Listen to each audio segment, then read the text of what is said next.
Alhamdulillahirabbil alamin. Allahumma shalli ala sayyidina Muhammad wa ala ali sayyidina Muhammad amma ba'du. Yang saya hormati teman-teman dari KPP Pratama Surabaya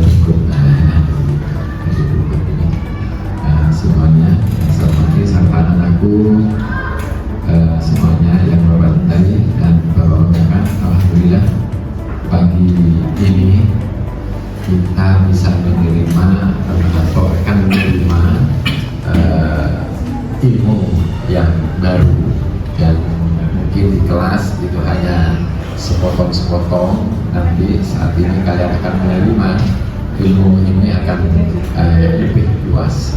Oleh karena itu harapan Bapak, anak-anak dalam kegiatan ini bisa mengikuti dengan sebaik-baiknya apa yang disampaikan oleh nanti oleh materi, dan materinya sudah betul-betul sudah disiapkan ya.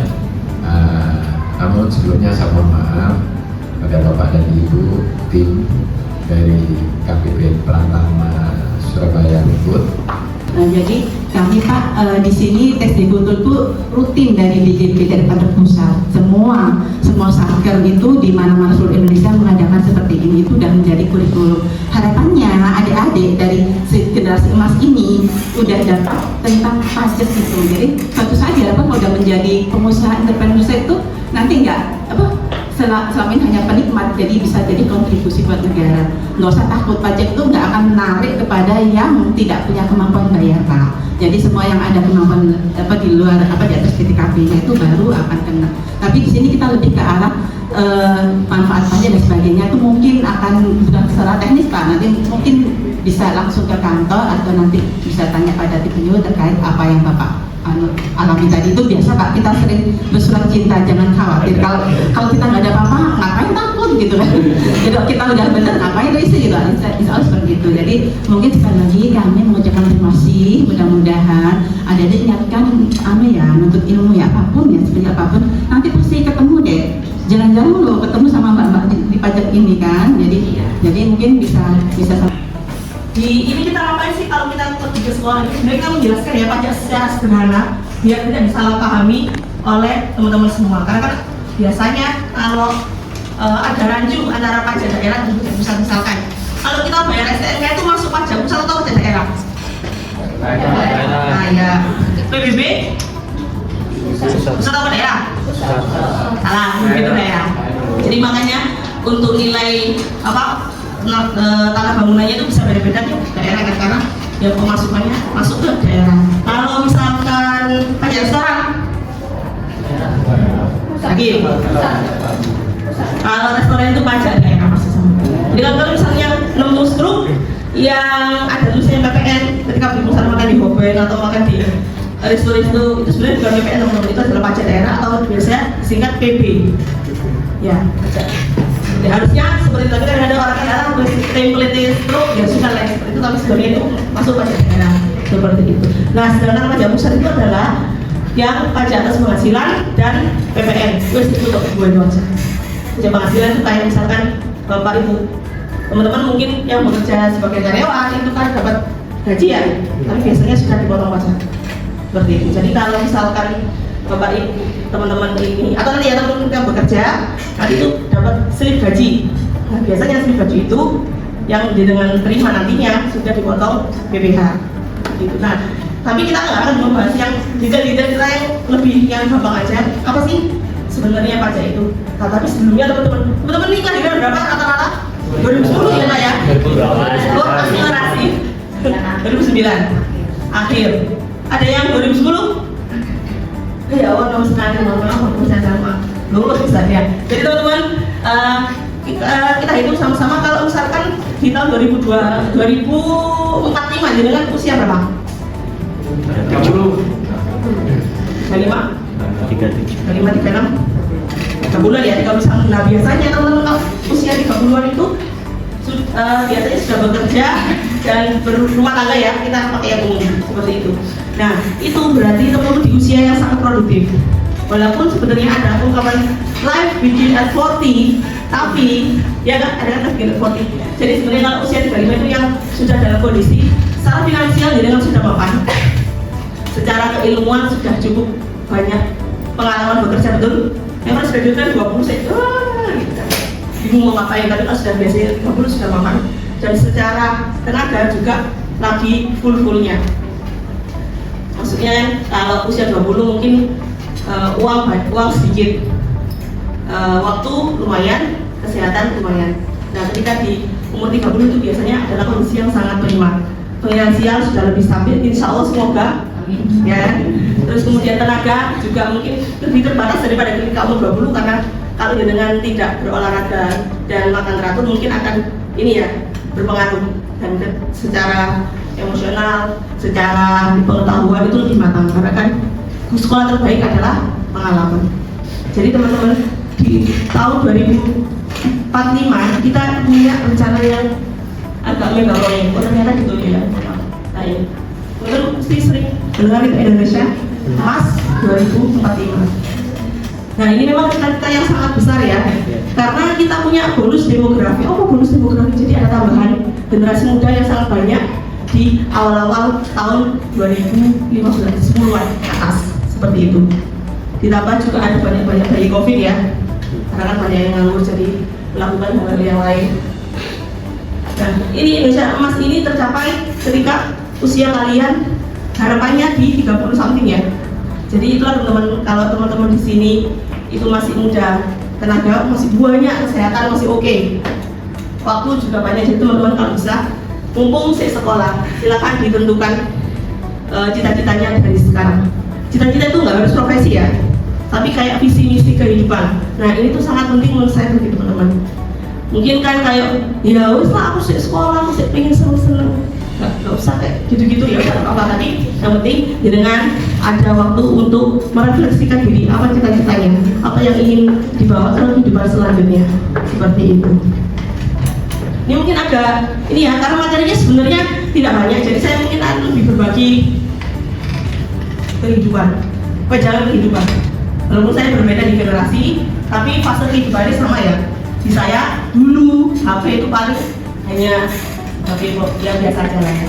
Kalau ke SMA itu nggak ada internet, itu agak susah ya. Jadi kalau apa-apa kerja tugas, kayak harus keluar net gitu.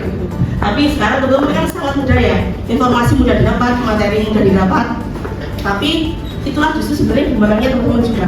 Informasi yang terlalu banyak, terus info dari luar semuanya kayak tanpa batas, itu kan menjadi pengaruh juga bagi teman-teman. Jadi kalau bisa boleh pakai medsos, boleh pakai, tapi secukupnya aja, sesambutnya. Karena kan memang tidak disadari ya, bahwa kalau teman-teman kebanyakan ini kayaknya males banget ngapa-ngapain. Kalau dulu kan kalau kita lihat anak SD itu banyak masih main ya, lari-lari di luar. Tapi sekarang kayaknya sangat lebih memilih medsos. Nah, kenapa sih sebenarnya itu ada Indonesia Emas 2045? Nah, ini teman-teman, ada ini.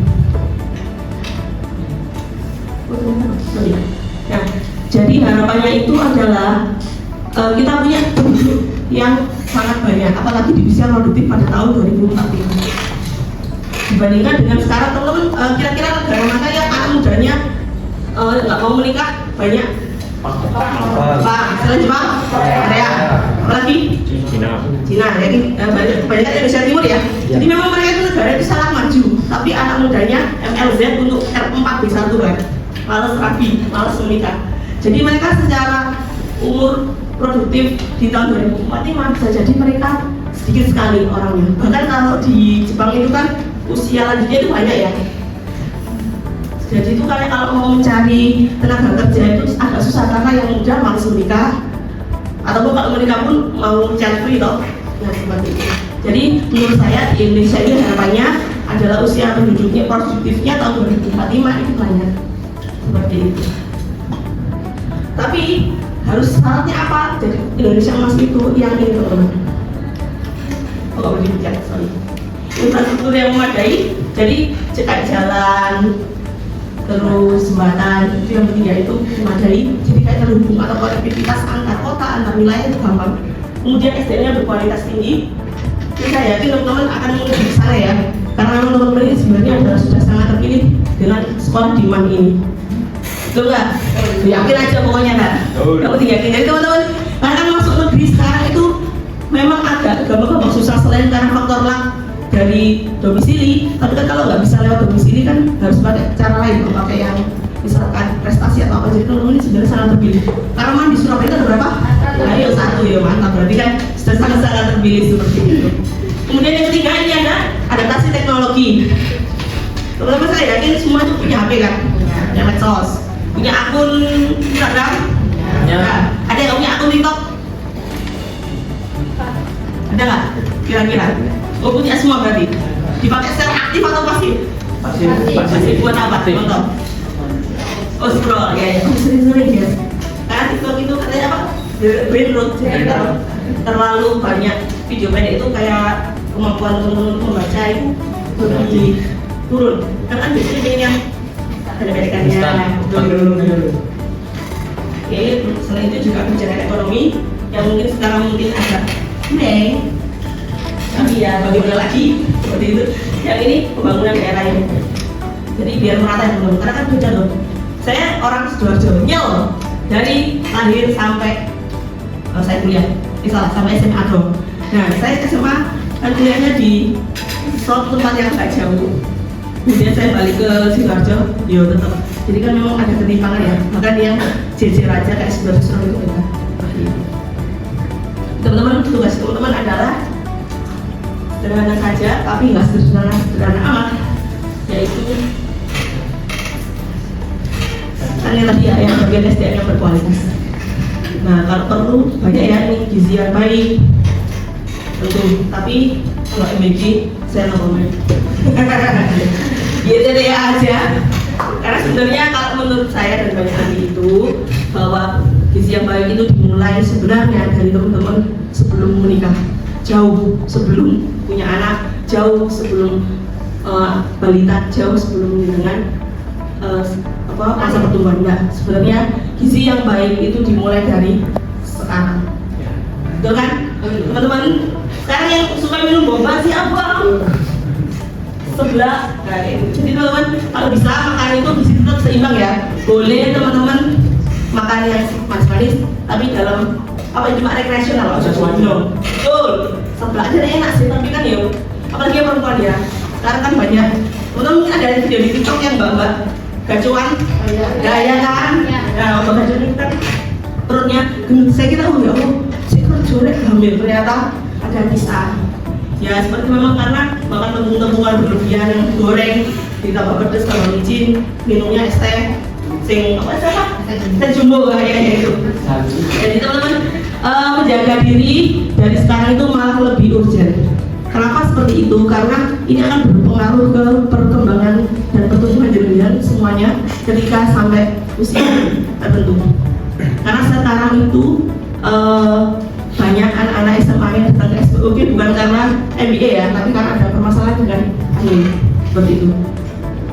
Nah, itu makanya tak bisa dijaga mulai sekarang. Kalau teman-teman gizi baik secara aktivitas juga nggak sedentari ya. Teman-teman tahu sedentari nggak? Mager cuma duduk-duduk. Kalau nggak sudah di kantor banyak duduk, jadi kalau bisa juga sambil diimbangi dengan olahraga. Ketika di usia, jadi terus olahraganya apa mbak? Yuk, teman-teman sekarang kan dia suka lari nggak? Walaupun itu lari culture ya, nggak apa-apa. Yang penting melayu dan nggak perlu ikut event. Maksudnya, aku pengen lari maraton.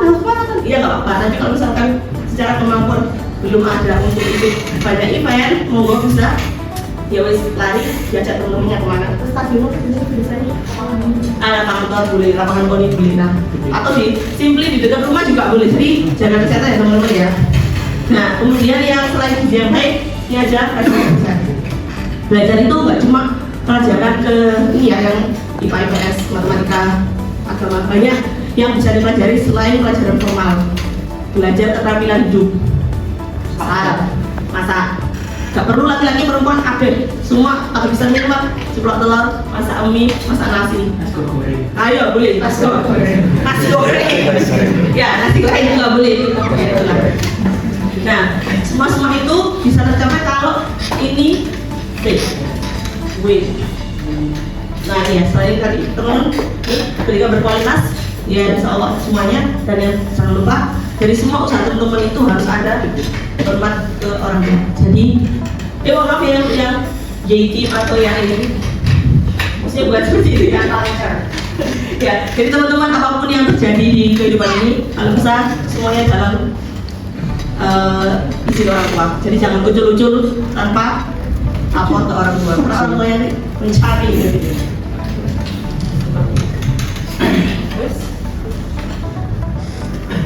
Iya. Jadi untuk kalau kita misalkan teman-teman di rumah, kalau orang tua itu biasanya yang bekerja bapak, ibu atau bapak ibu atau salah satu, misalkan ada ini ya yang pembiayaannya ya. Jadi kalau di rumah itu kan biasanya yang mencari nafkah adalah orang tua, bapak ya betul. Nah sama juga di Indonesia itu kan kayak ibaratnya sebuah keluarga, ada bapak, ada ibu, ada anak. Nah untuk membiayai rumah tangga itu biasanya kan bekerja bapak ibu betul, atau mungkin yang kelihatan tidak bekerja tapi sudah bekerja, kayak freelancer atau dia menerima jasa desain yang ternyata mahal, ya bisa. Nah sama juga Indonesia itu sifatnya sebuah keluarga. Nah dia untuk membiayainya kehidupan itu dari APBN. Ada yang tahu dari APBN? Yang IPS saya, yang IPS ngacung. Kalau ngacung, tidak akan dimarahi. Mas Abid, ayo APBN.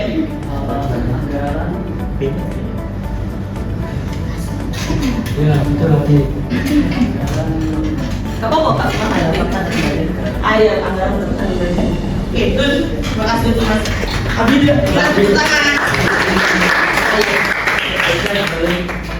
Anggaran, pendapatan dan budget. Betul. Nyimak berarti.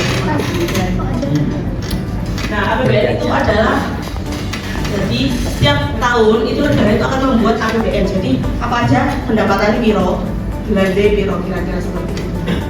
Jadi terus tujuannya itu apa? Untuk tadi kemakmuran rakyat seperti itu. Jadi memang teman-teman kalau nganggur bisa lihat RAPBN rancangan anggaran pendapatan dan belanja negara itu bisa dilihat sebenarnya setiap tahun seperti itu. Paling gampang untuk menggambarkan APBN itu seperti apa? Dia itu adalah dompet yang untuk pengeluaran dan penerimaan seperti itu. Walaupun sekarang kayaknya yang masih punya dompet selain yang isinya uang berapa? Banyak masih kan? Atau sudah cashless society? Nah ya, dan paling dulu kan dompet itu kayaknya mama-mama itu dompetnya panjang. Di sini kartu ATM, NPWP, KTP, ATM, barang semua SIM masuk semua, jadi besar banget kan ATM apa dompetnya. Tapi sekarang kayaknya lebih cashless ya. Jadi ya seperti itu. Nah kalau APBN inilah yang saya masuk sebagai dompet.